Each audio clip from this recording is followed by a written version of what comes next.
Hey guys, Tanner here with SDK Cattle and Hay. About a week ago we weaned our remaining calves. If you watched the previous video, we sold 10 head of, they'd be unworked bulls. So that was probably a month, 45 days ago. Right now it's, I think it's March 20th. And it is, yesterday it got up to 98, and it's supposed to do the same today, if not a little warmer. So it might hit 100 degrees today. So yeah, nice and warm for March. We're pretty dry. We haven't had, we had 2 inches of rain come down in 30 minutes about 2 or 3 weeks ago. That's the only moisture we've had since fall. So, and we're about 30 days out from calving season. So waiting on some green grass to grow, which you'll see a little bit here in this video. So you can see out here, that's our 2 herd bulls. They're just hanging out. We got two feeder steers in here. They're just in here as babysitters. I'll probably let them out with the bulls here before too long. You can see the pastures in the background. That's fairly green in that pasture. It's probably rested, I'd say 60 to 90 days. Can't exactly remember. Cow-calf pairs are in that pasture right there. I got the horses and the bulls are running together. So, like I said, I'll put these 2 steers with them. But we got, I think there's 15 heifers and 4 bull calves in here. I think in the last video I said, well, then the 2 big steers. That guy's gonna be butchered May or June probably. He's so that'd be a 3-year-old. It's a 2-year-old. Then of course these are what you'd call a yearling. Like I said, these have only been in here a week, so a couple of these got out and had to re-catch them yesterday, so they got poked around a little bit yesterday. But they're going through a bale of hay every 2 to 3 days, 2.5 days. I'll feed them. I feed them a different bale in each pack from pen to pen. So they'll be in this pen till this bale's up finished. Then, so tomorrow I'll be feeding a bale in that pen. And I'll move them in there. Not a lot of rest or anything in between pens, but moving cattle around helps kind of their mental stability. They mentally like moving, so that's what I've got available to move into, so that's what we'll do. I was going to show you a couple of these bull calves and heifers if I can get in with them. All these are out of Mashona. Well, all but 3 are out of Mashona cross bulls. Let's see if I can find them. So this one on the right, she is, I believe, a 50% Aberdeen, and the rest is commercial Hereford Angus. I think she's actually an 8th Charolais, an 8th Shorthorn, and then the remainder would be a Hereford Angus cross. Same with this guy here. It's a bull. Let's see if I can get zoomed in on him. We've left him a bull. Might keep him. We'll see how things go. Might just be good eating. He's a well-built, stocky calf.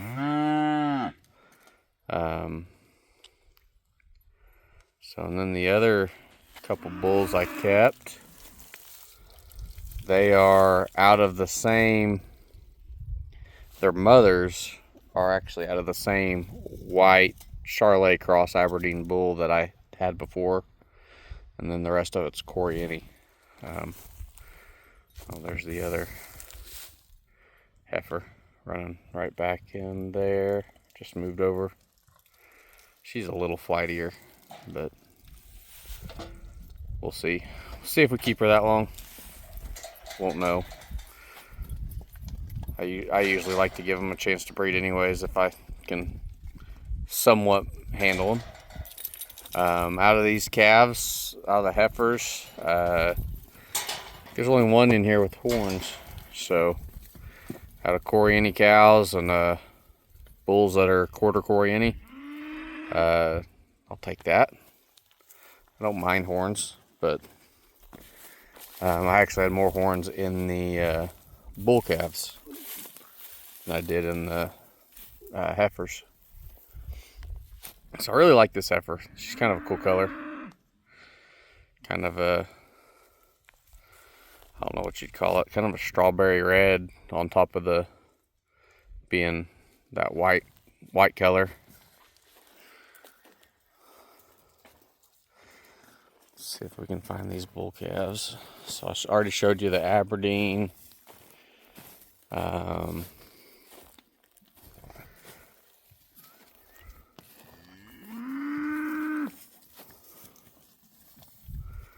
See, I'm following one because I wanted to show you something on him.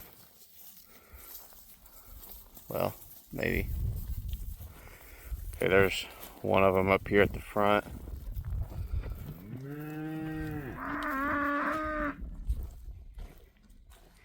He is, he's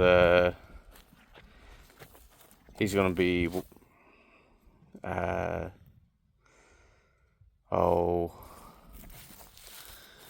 would his numbers be? He'd be like 3/8 Aberdeen. Oh, he's 3/8 Coriani. I have to go back through his numbers, but he's got Coriani, Mashona, be 3/8 Coriani and 1/8 Mashona. Then the rest is Aberdeen or PCC Angus. So, and then there's a, I guess there's a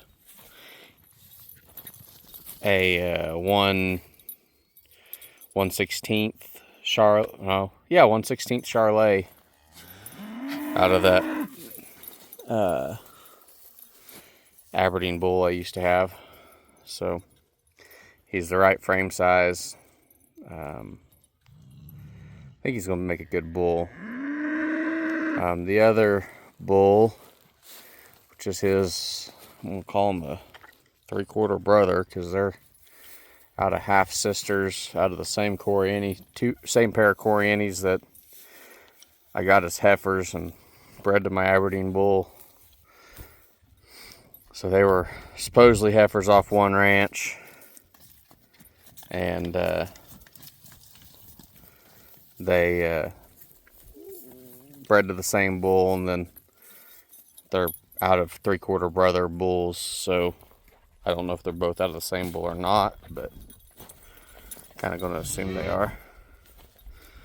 So this other bull, if I can get them to stop moving.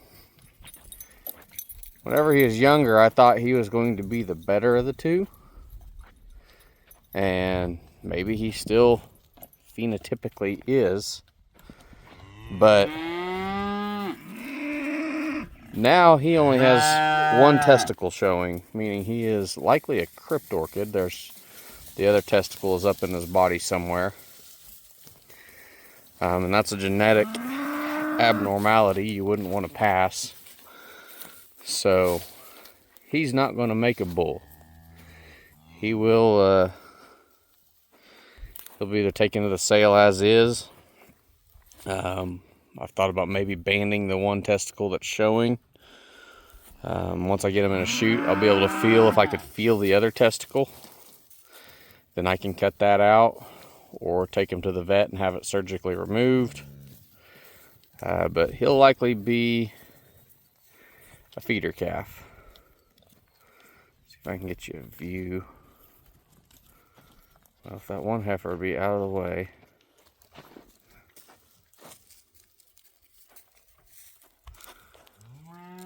You can't really see it. I can see it, but yeah, he's only got one of his boys hanging, so that won't work. It won't work at all. Man, I'm sweating out here. Not supposed to be this hot in March.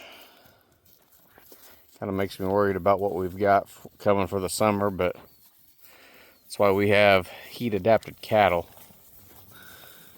So speaking of heat-adapted, I got one heat-adapted bull that I think he's not gonna be the prettiest thing in the world, but if he stays around, he'll definitely get the heat-adapted part into the herd. He's out of a white bull and a white crossbred cow. She's Coriani Longhorn mix of some sort. Got big old horns on her. Solid silverish gray kind of.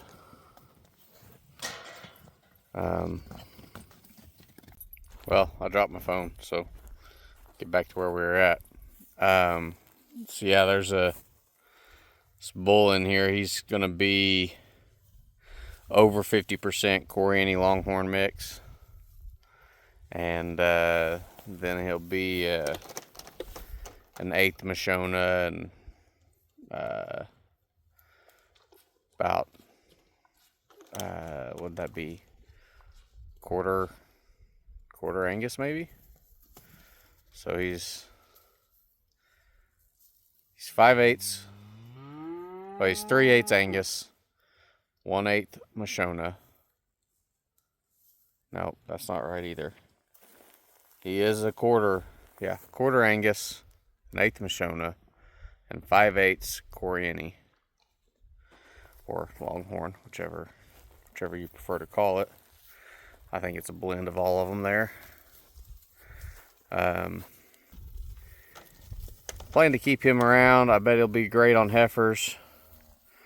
He'll definitely throw some pretty slick-hided calves, just looking at him.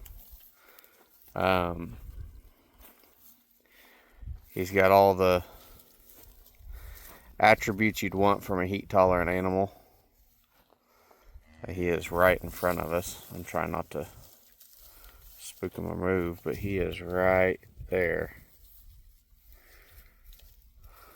He's going to have a little bit of frame to him.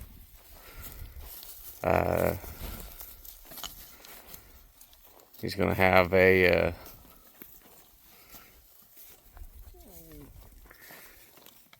he's going to have all the attributes you'd want for something that's if you're trying to move your herd more heat tolerant. And I think he's going to be good on those Charolais cross cows that I've kept. Well, they're heifers now, but they will be cows. You can tell he's got a little more size than kind of a little bit above average on size for this group. I'd say these heifers, most of the heifers are going to average 450 pounds probably. We got one small one here. She is not the youngest in the group. She is out of a Aberdeen cow and a Coriani Mashona bull we used to have. He was also white, and the heifer's white too, so heifer she was out of is white. So that bull was around for about 20, I think it was probably less than 21 days before he got in a fight with the neighbor's bull and messed up a leg in the fence. So there's 2 heifers from him in this herd, and we'll say the other one's black, so it's probably something like that one. There's 2 black heifers in here. But yeah, we've got real nice color. I like all the whites and yellows and creams. A couple reds. See what that's 3 reds. 2 blacks. So you got 10 white colored heifers. So that'll be good. So that's what we got. Like I said, it's been a week. See, today's a Saturday. We weaned on a Friday, I think. So yeah, they're coming along good. They're not hardly anything balling except for the one that crawled out, and or the two that crawled out, and we got back yesterday. Those two are well, got them back in Thursday. So those two are still crying a little bit. Here pretty soon we'll take the heifers out, and we will move the heifers to our other property, put out with the Charolais crosses, and I think that'll look good. Bunch more white, a couple reds and blacks to mix in there.